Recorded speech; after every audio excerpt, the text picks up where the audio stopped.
Welcome to the Blind Loyalty Challenge. I am Amanda Cromhope from Truth Loyalty and the Blind Loyalty Trust. We interview world leaders in loyalty blindly.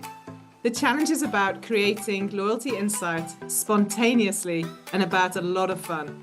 Simultaneously, it is about raising the awareness of the Blind Loyalty Trust, and 100% of the proceeds from my book, Blind Loyalty 101 Loyalty Concepts Radically Simplified, go towards the trust. We hope you enjoy the Blind Loyalty Challenge.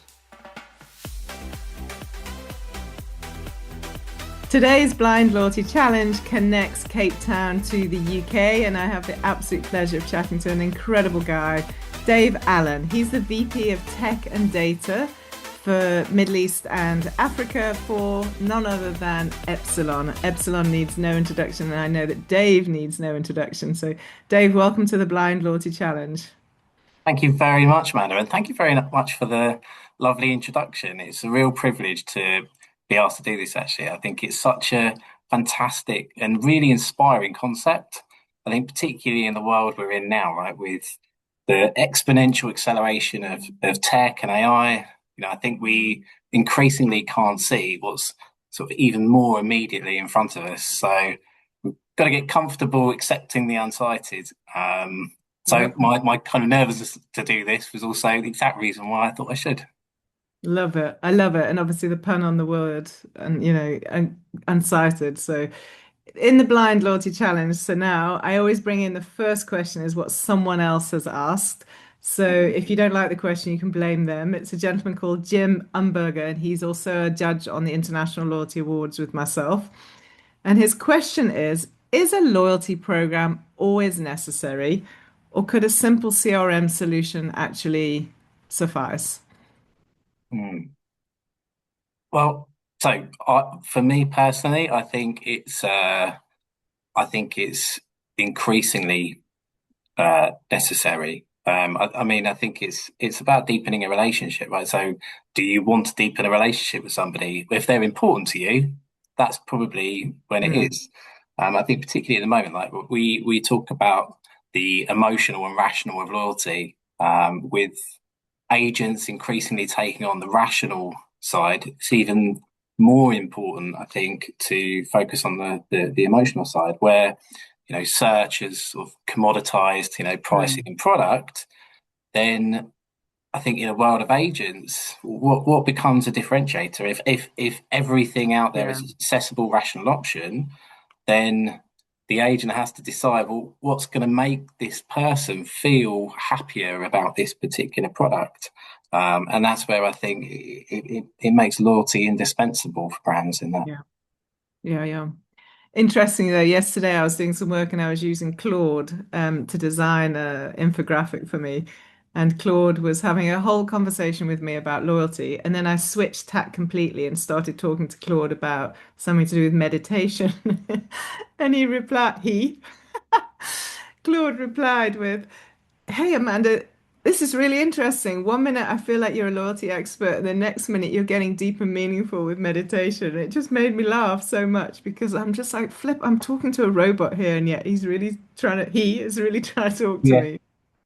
I like that. I So, think it's the best way to engage with these tools, right? Instead of treating them like another search, it's like a person. I've been trying to sort of think of AI tools as having like a million uni students at your fingertips, right? yeah, Like yeah, and speed, many hands, light work, but they probably don't have the experience and wisdom yet. At yeah, least they'll check it all.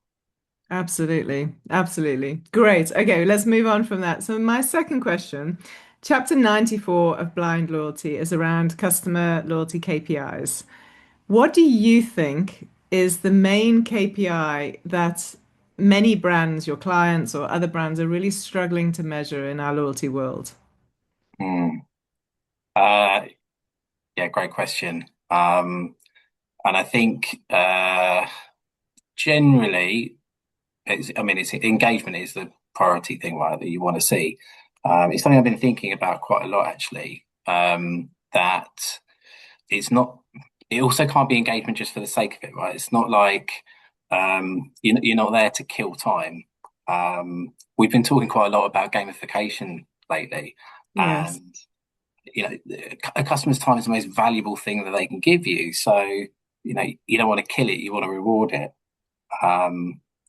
Yeah. Yep.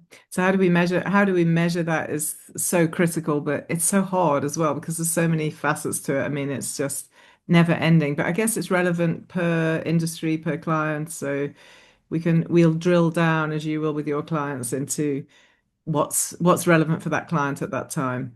Yeah, absolutely. And I think I actually would want to challenge the that it's just engagement, right? It's not time spent, it's time invested. So when I think about my son, for example, my 9-year-old, right, like he loves to play Roblox. We did a, online sort of webinar recently. We had a few panelists there, a few questions, and one of the things Paula Thomas mentioned, was about you know not thinking about herself as a gamer, but then she likes to play Monopoly, and it sort of reminded me, well, Harrison likes Roblox, but if he gets the opportunity to play a game, he'd much rather play Monopoly with me and his older brother. So it's not because he wants to just burn through time. It's because there's something he gets out of that, right? There's a purpose there. It's time spent with dad, with his brother, and he's learning something new. He's getting some additional value out of it. So I think it's not engagement or time spent. It's the time that you choose to spend that aligns with your purpose as a customer. Yeah. Yep.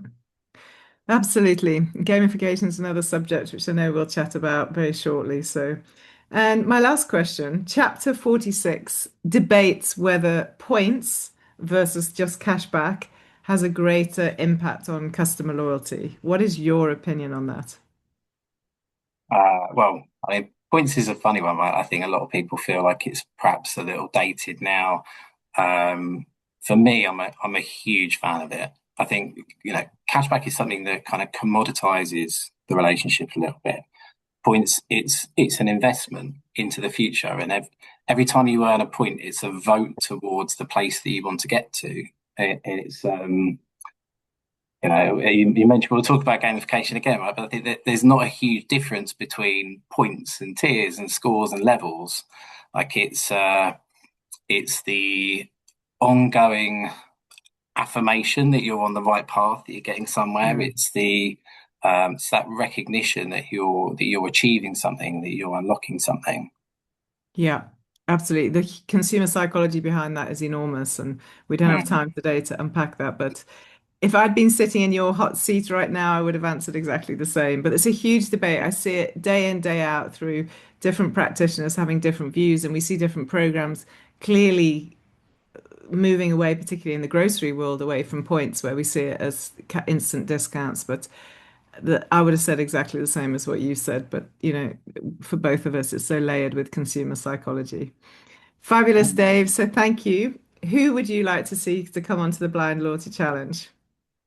So I would like to nominate someone who I learned from, and is one of the nicest guys out there, Ralph Browning. Great. I've met Ralph before, so stunning. Look forward to that. And what question would you like to either ask Ralph or someone else?